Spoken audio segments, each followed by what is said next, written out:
Powder తీసుకున్నాను. ఇది 1/2 litre పాలకి ఈ ప్యాకెట్ మొత్తం వేయాలి. రా మిల్క్ పచ్చి పాలు 1/2 లీటర్, బెల్లం పౌడర్ 150 grams और sugar 100 grams, इलायची and pepper powder for taste, బెల్లం పౌడర్ అండ్ ఈ జున్ను పౌడర్ అన్నీ వేసి బాగా కలపాలి.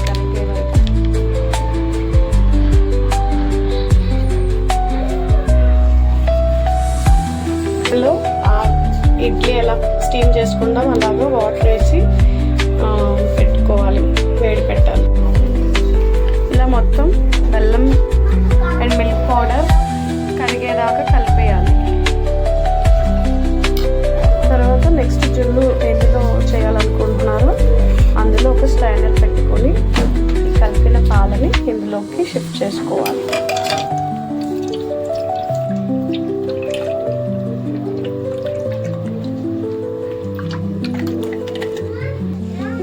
ఇలా వాటర్ మరుగుతున్నాయి.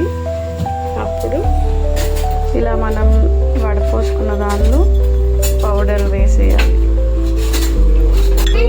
అండ్ పెప్పర్ పౌడర్ అంతా ఒకసారి ఈ పాలల్లో మిక్స్ చేసేసి ఇంక స్టీమ్ అవుతున్న వాటర్లో బాయిలింగ్కి పెట్టేసుకోవాలి ఒక 15 minutes. దీనిపైన ఒక మూతలా పెట్టాలి. నా దగ్గర స్క్వేర్ షేప్ మూత లేదు కాబట్టి నేను ఇలా కంప్లీట్ క్లోజ్ అయ్యేలా పెట్టాలి. వెయిట్ కూడా పెట్టాలి ఆవిరి బయటికి రాకుండా. And steam medium after 15 minutes.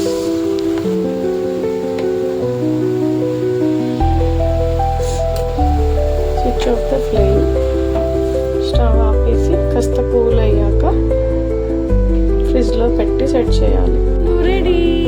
Happy birthday జున్ను. జున్ను త్రానా ఏంటి కేక్ స్లైసెస్లా కట్ చేస్తున్నావు? చాలు. జున్ను ఇస్ రెడీ. ఇది పౌడర్ జున్ను, జున్ను పాల జున్ను.